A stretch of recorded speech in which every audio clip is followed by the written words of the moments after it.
Você já teve algum problema no olho que caiu um cisco no olho, isso fez te prejudicar a visão? Como foi difícil de tirar? Eu lembro quando era criança que caía cisco no olho, eles sopravam assim, cantavam uma musiquinha, recitavam alguma coisa para soprar, para tirar o cisco do olho, né? Era bem engraçado quando a gente é criança, como é inocente nesse sentido, para ver como as coisas eram resolvidas, né? Principalmente quando a gente morava muito longe de um sítio, ou uma roça, ou na mesma cidade mais longe de hospitais. Era uma época bastante interessante, mas com bastante dificuldade também a ter acesso à saúde. Então, as pessoas, os mais velhos, os mais idosos, eles brincavam com a gente, assopravam assim e tal, aí a gente achava que ia sair. E por fim, realmente, o cisco do olho saía. Eu estou trazendo essa pequena introdução porque é justamente sobre cisco no olho que Jesus vai falar em um dos seus textos, que a gente está lendo aqui junto com você, que é esse aqui, Mateus para Todos, né? A gente tem acompanhado, tem lido juntos, Mateus para Todos, do N.T. Wright.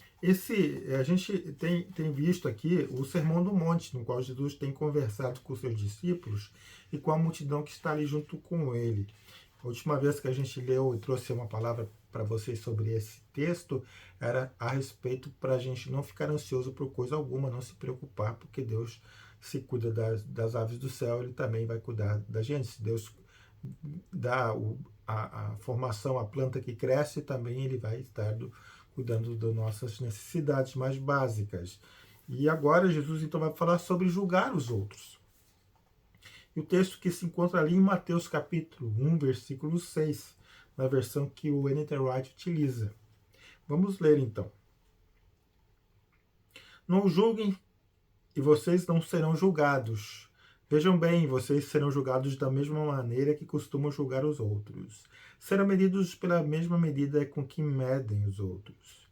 Porque vem o cisco no olho do seu próximo, mas ignoram a estaca que está em seu próprio olho? Como podem dizer a seu próximo, deixe-me tirar o cisco de seu olho, se tem uma estaca em seu próprio olho? Hipócritas, primeiro tirem a estaca do seu olho, então vocês poderão enxergar claramente para poder tirar o cisco do olho do teu próximo. Não deem as coisas sagradas aos cães. Não joguem suas pérolas aos porcos. Se fizerem isso, eles a pisarão e depois se voltarão contra vocês e os atacarão. Então esse é o texto bíblico de Mateus que o N.T. Wright utiliza para fazer seu comentário.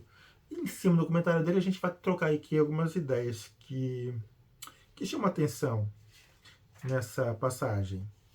O N.T. Wright fala o seguinte aqui no trecho: o Deus soberano, que parece estar ausente do mundo, está soberanamente presente no próprio Jesus.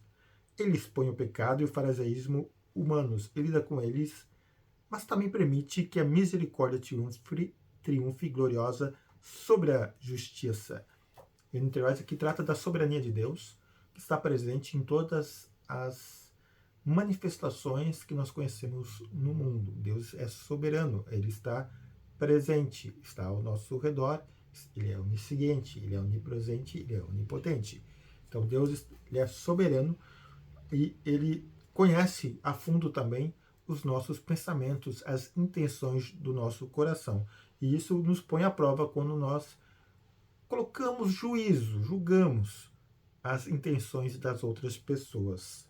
E esquecemos também que nós somos pecadores, que nós precisamos da sua misericórdia. Deus é justo e misericordioso para conosco. E da mesma forma como Ele é assim para com a gente, Ele espera que nós também o devamos ser para com os outros, principalmente se nós nascemos de novo, se nós somos cristãos. O N.T. Wright também fala aqui o seguinte: no Novo Testamento existiam muitos escribas e fariseus, genuína e humildemente devotos, a tendência dos grupos do tipo linha dura. Era basicamente o que os fariseus eram, sempre era criar um estado de espírito em que todos vigiassem uns aos outros para verificar se mantinham os padrões deles mesmos. Os fariseus e os escribas, eles acrescentavam algumas outras regras à Torá, à lei judaica, e eles exigiam tanto, eles procuravam exercer de tal maneira essas regras que se tornava algo quase que impossível de fazê-los com certeza, mas também era uma pressão, uma opressão muito grande em cima das pessoas. Eles ficavam se cobrando o tempo todo, como se fosse com açoites, dizendo que sempre estavam errado, porque não estavam cumprindo a lei, porque erravam aqui, porque erravam ali. Então havia uma cobrança muito grande na época de Jesus por conta desse farisaísmo exacerbado em cima dos cumprimentos da lei. Em outros países, esse tipo de clima moral é usado em relação à moralidade sexual. Hoje, com frequência, o moralismo é tão intenso quanto antigamente, mas o objetivo mudou. Hoje, o objetivo, por exemplo, pode ser a conservação e o meio ambiente. Essa questão do moralismo pode também ser igualada ao fundamentalismo. O que o N.T. Wright está dizendo aqui é que, principalmente nós, e falo dos cristãos principalmente, eles têm uma tendência de ver pecado ou de quantificar ou dar uma importância maior aos pecados voltados para as questões morais, para as questões sexuais, sobre traição, sobre imoralidade, sobre pornografia. Então há uma ênfase muito forte nessas questões de costumes envolvendo a área sexual do indivíduo. Mas também, quando não é nesse segmento, nesse fator, há outros fatores que se levantam e contrapõem e vão substituindo também esse radicalismo em relação ao cumprimento de ordenanças. Aqui ele fala também da questão da conservação do meio ambiente, que passa a ser também uma questão muito parecida com a questão religiosa. Né? A gente fala dos xiitas da ecologia, aquelas pessoas que para tudo que você faz, você está fazendo alguma coisa que está agredindo a natureza. Eles mesmos se tornam também agentes de fiscalização do meio ambiente e, por consequência, tanto quanto os fariseus na época em relação à moralidade, são estes em relação ao meio ambiente e à ecologia. A tentação de vigiar, continua o N.T. Wright aqui, as falhas morais alheias é em si mesma a tentação de sermos Deus. E como não somos Deus, essa é a tentação de representar, de atuar e de ser hipócrita. Então, nós, com o conhecimento que se tem, algumas pessoas se acham no direito de querer ser os fiscalizadores de Deus aqui na Terra, no sentido de ordenar, condenar, gerenciar a vida íntima de cada um, gerenciar a vida sexual, de gerenciar a moralidade de um povo, de uma nação.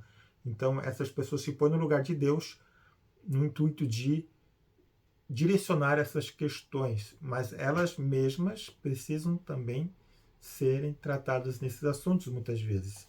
Tem um pensador, um pastor que dizia que se você observar que uma pessoa fala muito no púlpito de um determinado assunto, quer dizer que provavelmente ela tem algum problema nessa área, de tanto que ela repete esse assunto no púlpito.